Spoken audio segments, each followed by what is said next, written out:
What is up, Jags fans? Here we are. Week 1 in the books. The Jags are up 1-0 on the regular season, leading the AFC South.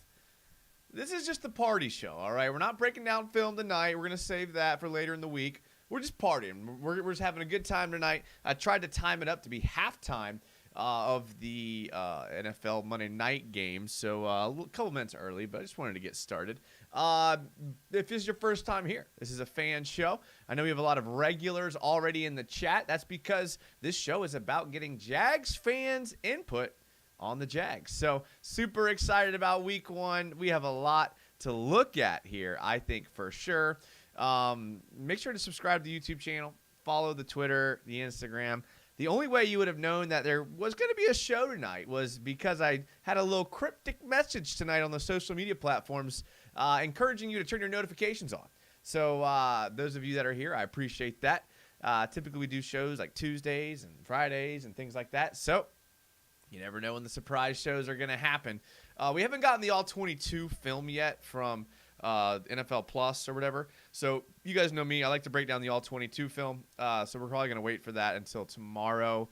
If I can't make it tomorrow due to I'm coaching a middle school football team right now. So we have a game tomorrow night. So I don't know what time it's going to end. I'm actually the defensive coordinator for the team. So I will update you guys on how it goes. We have a lot of people that are new, but you guys know me. I like to teach the basics, so I'm super excited. Well, let's talk Jags, Colts.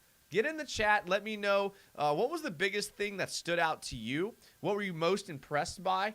Also, like, what are some things you think the Jags could work on? Obviously, the offensive line had some issues, but besides that, maybe there was something else you said. Shay is a channel member, and first channel member in the chat, and first commenter says Duval. Yes, sir. Let's go. Ben Law says run it. Nolly Full Cab, another channel member, spams the Bortles emojis. We're never getting rid of the Bortles emojis. And says Duval. Ascension Burner in the chat says, just wanted to say I nailed the pickup being up 10. Oh, I nailed the pick being up 10. Now I need Gabe Davis to get 70 yards and snap a touchdown to win week 1 in fantasy. All right, one of my leagues, I know y'all don't care. I'm not going to spend a lot of time talking about my fantasy team because, frankly, nobody cares. But in one of the leagues, I did take Calvin Ridley, Travis Etienne, and Trevor Lawrence 1, 2, 3. So that league is a lot of fun, and it's looking like a good pick for now. But, yeah, Ascension Burner, good call. There's about 2 minutes left in the half of this Bills-Jets game. I'm kind of watching it, but the Aaron Rodgers injury was tough. If anything, that probably eliminated a team the Jags were going to have to get past. But that injury, I mean, that ankle looked like it wasn't even facing the right direction. And those injuries are never good. But, you know, honestly, at this point, I'm just hoping that it's like a bone break. Because broken bones actually heal quicker than, like, torn ligaments. So hoping that Aaron Rodgers just has a broken foot. Maybe he can come back, or broken ankle. Maybe he can come back in a couple of months. But if there's ligament damage there, that might be it for old A-Rod. Volkfang, channel number, says, Duval. Ben Lost says, why is our O-line mad at T-Law? We're actually going to take a look at some of the PFF grades and the stats. We'll get to that here in a second about actual pressure and time in the pocket. So you guys always bash me about PFF, but who else is going to give you time in the pocket compared to other quarterbacks in the league? Time in the pocket. So that's why we like it around here.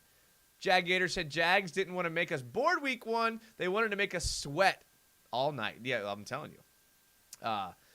They didn't play well. They still scored 31 points, and they still won by 10 on the road. And I actually tweeted that when people were – first of all, you make sure you're reading my tweets. I kept everybody off the ledge during the game, okay? I was like, when we were down at the end of the third quarter, I was like, guys, relax. There's still a lot of time left in this game.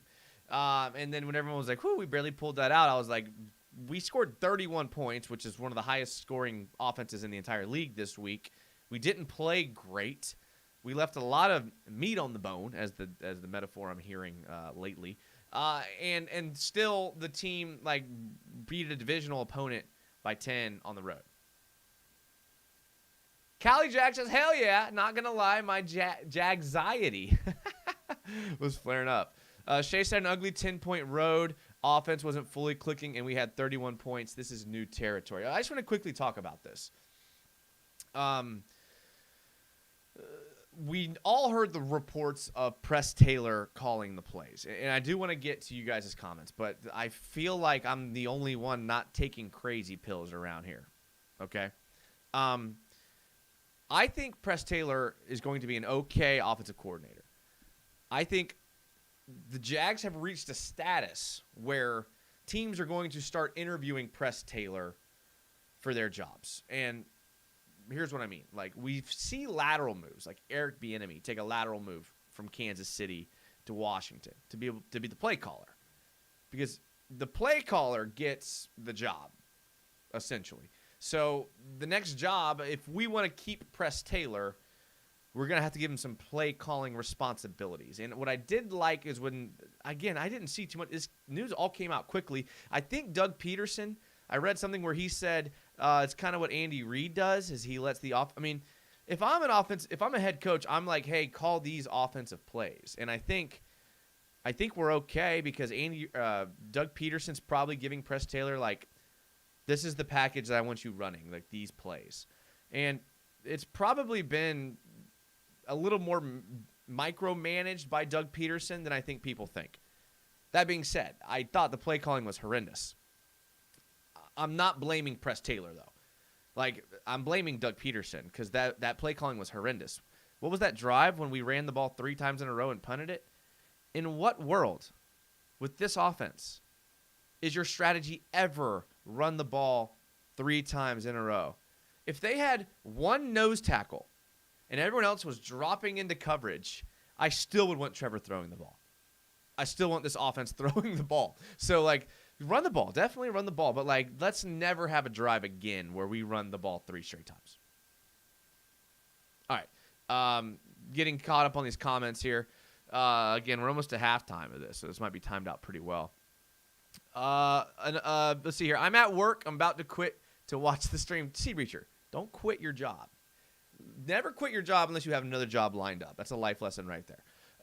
Cali Jag, we didn't seem to be clicking on all cylinders yesterday, though. You're right. We weren't. I'm going to choose to look at it as like a week 1. They didn't play a lot in the preseason. I mean, a half here, 2 drives here. They're not really playing a lot. And, yeah, they weren't clicking, but let's give them some time. Every year we learn and are reminded not to overreact week 1. Isaiah Jones says, I was most impressed by Josh Allen. Let's take a look at some PFF grades here. All right, so let's start with the offense first, right? So it's always a good sign when Trevor Lawrence is your number 1 player. Like, this is what we're talking about here. Like, we want Trevor Lawrence number 1 with an 83 overall grade. I mean, just insane. I love it. Calvin Ridley number 2. Beautiful.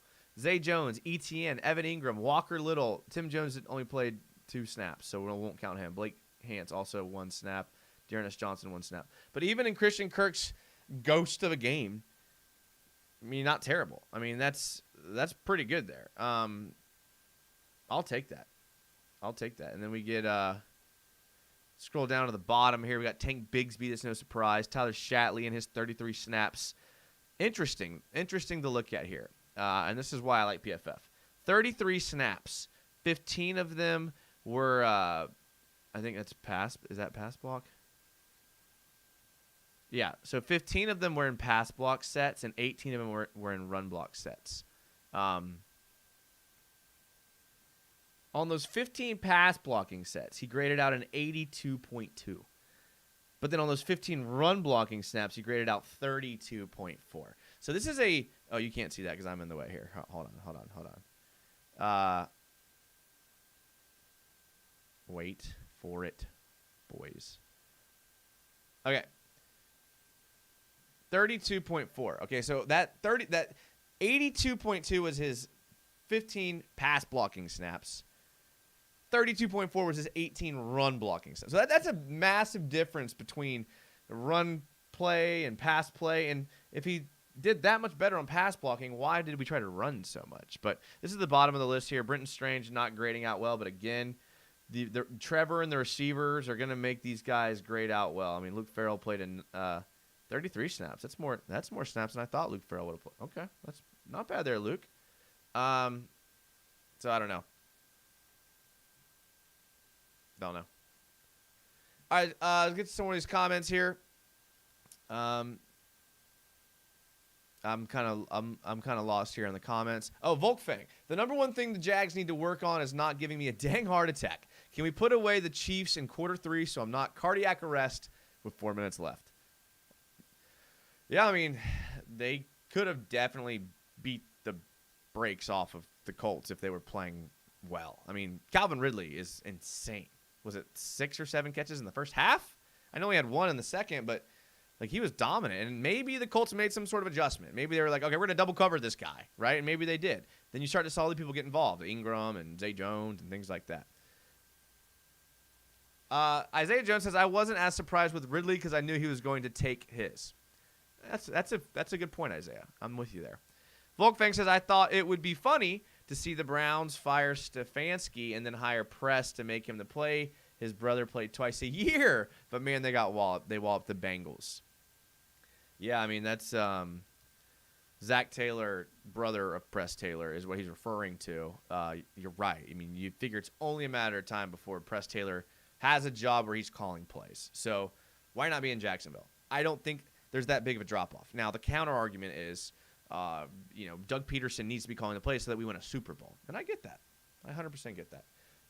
But I think Doug Peterson's going to have more czar status than people are giving him credit for. Like, he's going to come into the headset, and be like, no, don't run that play. And hopefully he is.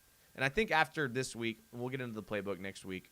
We'll get into the playbook tomorrow night. But I think you'll see that most of the plays were obviously out of Doug Peterson's playbook here. Didn't he say he was calling him back for half the season? Was it half? Didn't he say he was calling him for back half? Okay, I didn't see that. Again, I saw nothing on it. Tallahassee donated $2 through Super Chat. He says, good to be back with the season and a win. Tallahassee is one of our favorite commenters around here. So you go know me. You know I appreciate that $2.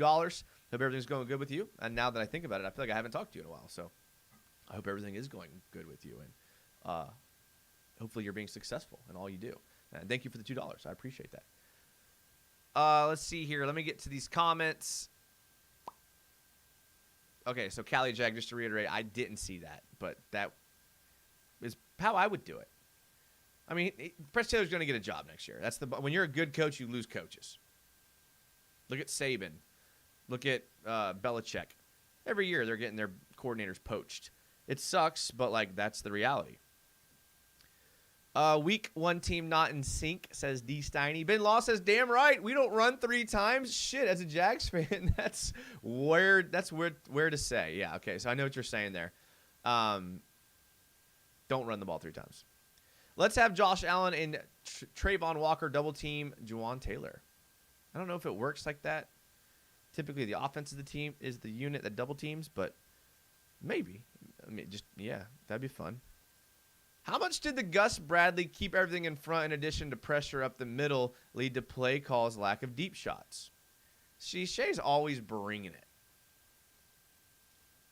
That was a very astute analysis there, Shay. Shay's asking, and we know this firsthand, Gus Bradley's defense is that keep everything in front, get home with 4, force them to make mistakes, force them to have penalties or turnovers. And we saw it not be as successful here in Jacksonville for various reasons. We won't go into that. But Shay, his style is bend but don't break. So a lot of times they only give up 3 points instead of 7. They had some dogs up there on the D-line. I mean, people are a year removed from thinking that the Colts were anything decent. So now DeForest Buckner's reputation has kind of slipped with that. But he's a really, really good defensive lineman. He really is. Kwity Paye, I thought, didn't even play that great. The other guy they have, his name's escaping me, but the other D lineman is definitely good for the Colts. And I don't think like I said on this pre-show, I don't think the Colts are that far removed from being a good team. All right. Let's have John. Okay. Okay. So good point, Shay. Isaiah Jones, the quarterback sneak at 3rd and 2 and 3. Tallahassee with another $5. Tallahassee, thank you. Tallahassee says newly married, moved, and baby now. Whoo, my boy, you're in it. You're in it deep, man. Well, I hope all is well. I mean, you're living now, boys. You're living. But listen, family's the best thing ever, dude. So you're like building a family, dude. That's awesome, and I'm so happy for you. And everything's going good. Thank you for the $5. It means a lot to me. Isaiah Jones, the quarterback sneak. Yeah, that was at 3rd and 2. Yeah, that was just all weird. Like that's not if you're gonna go for it on 4th down, run the ball, get 2 yards, and then have 4th and 1. Right? I see what you're saying. I don't know. A couple of times it seemed like that they were trying to they outsmarted themselves. And Doug Peterson has that reputation. We saw that last season a few times where it was just like, dude, and it's feast or famine. Like if you do it and it's successful, you're a genius. If you do it and it fails, you're getting too smart or you're overthinking things. So it's a thin line. It's a thin balance. And but I would rather him gamble it, I guess. Like at the end of the day, like I would rather him be aggressive because like I said, we still scored 31 points. And we won by 10. And we gave up a touchdown on the weirdest dude stopped with the ball in his hand. Yeah, that was weird. Ridley should have had 175 yards and 2 touchdowns. I think week 6 Indy and Jags is when we stomp them. Yes. Like always, Shay, you're spot on. D. Steiny says, team scored 31 points and won the game. I'm still remaining optimistic. Volkfang says, when you're a good team, your coordinators are going to get poached. Luckily, Doug is an offensive guy, so that should mean there's stability when Press Taylor gets a job. I like that. All right, let's take a look at some passing grades. Okay, so this is what I wanted to show you. All right, so this is why I like PFF, boys. This is average time to throw, okay? Average time to throw. So, again, you want to take a look at the amount. So, DBs is dropbacks, obviously. So, we want to take a look at the amount of dropbacks. So, Cooper Rush only had 1 dropback, so we're going to just kind of ignore that he's even on this list, right? Jake Browning, same thing. Tyrod Taylor, only 2. So, we will remove 1, 2, and 4, and let's take a look at the time to throw. Dak Prescott actually had the least amount, so we'll put this here. Cooper Rush is omitted because of 1 dropback. Tyrod Taylor is omitted because of 2 dropbacks. Jake Browning is omitted because of 1 dropback. So now we're left with Dak Prescott with a 2.1 seconds average time in the pocket. And remember, some of this could be by play design. So factor that in. Some of this could be on play design. But typically we don't want to be where we're at here. Joe Burrow, who we know had a terrible game, came in second at 2.32, and with only 0.02. That is an insane amount of difference. Like that's not a lot. 0.02.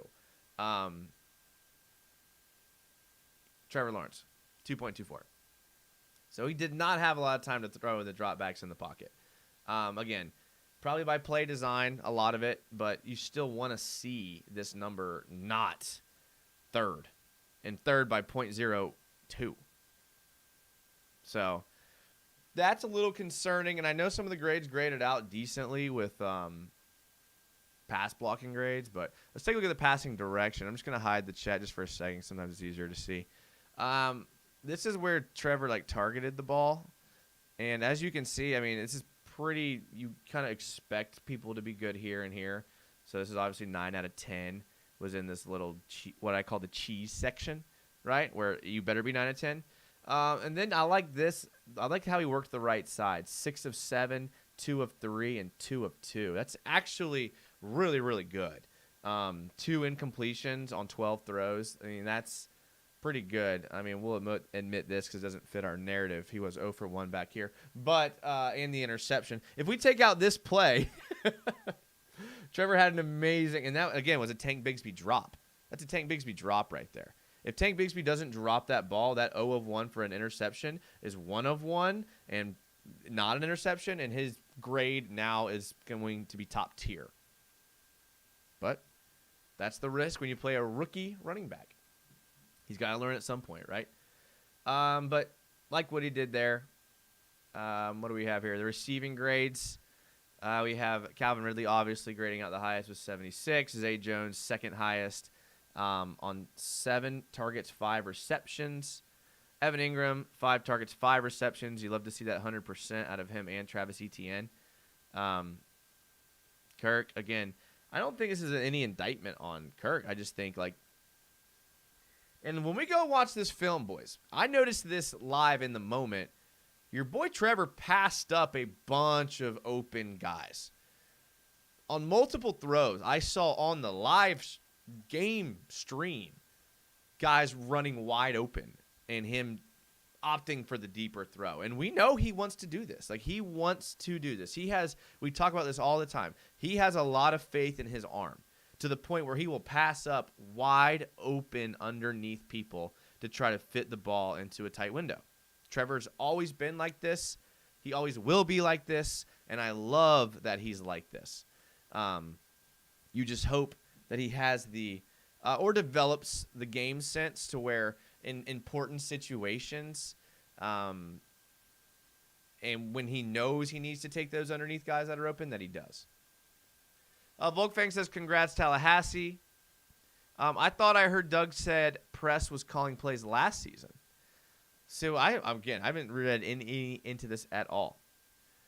Congratulations, sir, but when they put that baby in your arms, Jags will drop to 2.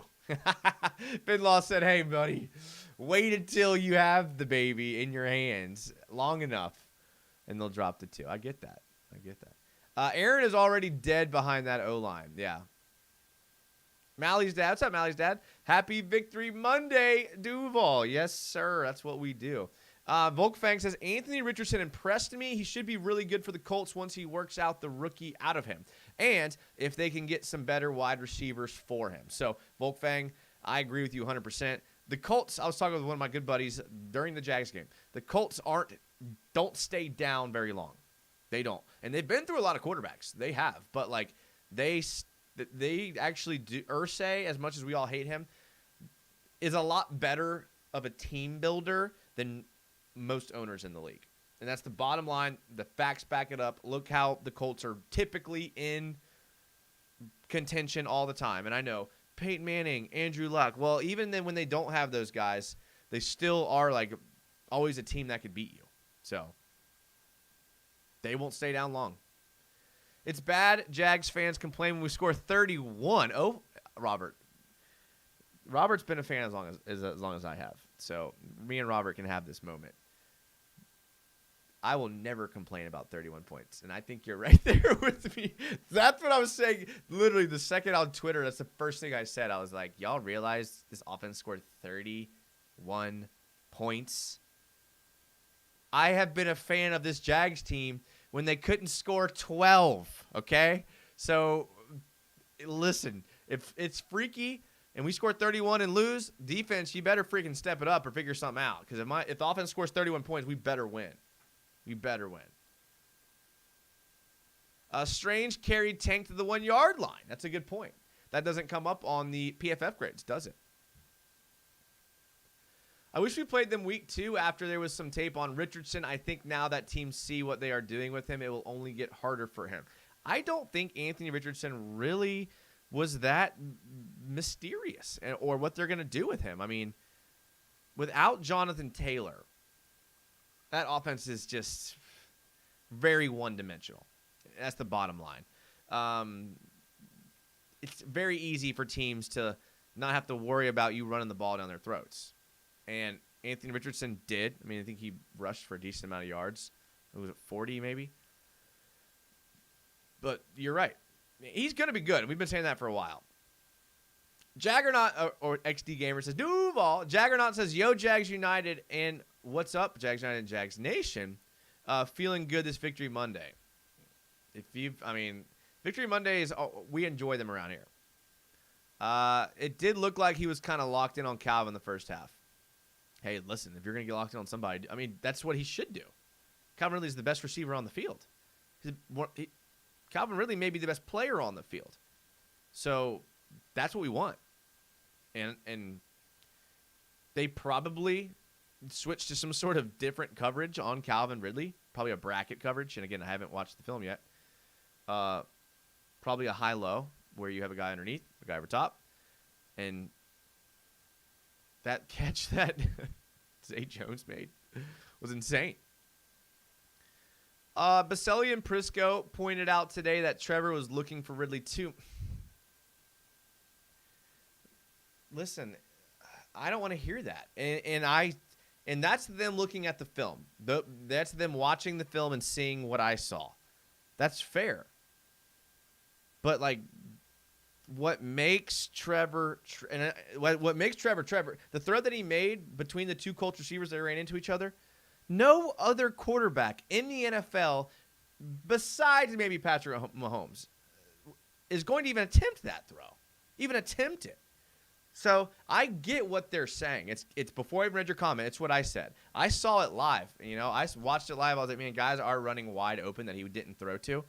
But he puts the ball where only his receiver can get it. And if you have top-tier receivers like we do, let's do it, man. Let's do it. Like, scared money don't make money. That's the bottom line. Like, and I truly believe that. And I'm okay with him throwing an interception every now and then. I don't care, man. I don't get hung up on interception numbers. I don't get hung up on sack numbers. Like, that stuff doesn't – like, the eyeball test is what I go off of. Victory Monday streams are back. Good vibes are back, says Hosh M. That's right. The time when Trevor stops trusting his arm and taking deep shots is the time our offense stops working. Just like Trevor said on the Pivot Pod. There you go. That's it. All right, let's see what else we got going on here. This is Calvin Ridley's catch grid here. As you can see, worked the deep left side, 2 of 3, and the short right side. This is that out. This is that out that he runs right here. That's really unstoppable. It really is unstoppable. Can we just sign Josh Allen to 1-year prove-it deal from here on out? That 3 sack performance. And what's funny is, like, none of them even felt like Travon Walker's 1 sack, which is hilarious. I think one of them, they gave Yannick credit for I just said Yannick. They just gave they were talking about Yannick Ngakoue on the Monday night game. Josh Allen's 3 sacks, one of them was like a tackle for nothing, and they still gave him a sack. Listen, make your money, man. Make your money. I don't care. Listen, if you can play like that every week, I won't complain once ever. This is it. This is my last time ever complaining about quality of sacks. Okay, this is the last time. Zay Jones, ETN. Let's see what he did. He was kind of more in the middle. Okay, 4. Yeah, he was all right here. That's fine. That's good. We're good with that. Evan Ingram. Let's see. He worked this. I mean, this short to medium, or this short middle to right, it was like Trevor's bread and butter. Where was Kirk's 1 catch? It was, short to the right. Look at that. So here's some rushing grades. ETN, Lawrence, obviously with an amazing rushing grade. Bigsby, pretty crap grade there. Anything good? Yeah. So, I mean, we'll get more into this tomorrow. I just wanted to come in and just see what you guys were doing here. It's just a short little live show. Tomorrow, I'm going to be realistic. I'm probably going to do the film breakdown on Friday. I just won't have enough time, I don't think, to get the film breakdown done before tomorrow night, just because of everything. And I want to do a proper film breakdown. It's week 1. And I know people are going to be moved on from Jags Colts by Wednesday. I get that. But, I don't care. I like breaking down film, so I'm going to do it anyways. So be looking for that about Wednesday. All right, that's the goal. Wednesday to be the week 1 film breakdown. I wanted to pop on just at halftime of the Monday night game. I know a lot of you guys want to go back and watch that game. To be fair, I also want to go back and watch the rest of that game. So appreciate you guys being here tonight. Be looking for the show Wednesday. Shout out to the channel members, Cam Boisvert, Shay, Volkfang, Cam. Yeah, I got Camp Nolly Full Cab, Tallahassee with the $7 in super chat. Thank you. I appreciate it. I'm glad. Hope everything's going well with you guys. Short show tonight, but I appreciate all of you being here. I will see you guys Wednesday night, for our film breakdown. But until then, week one.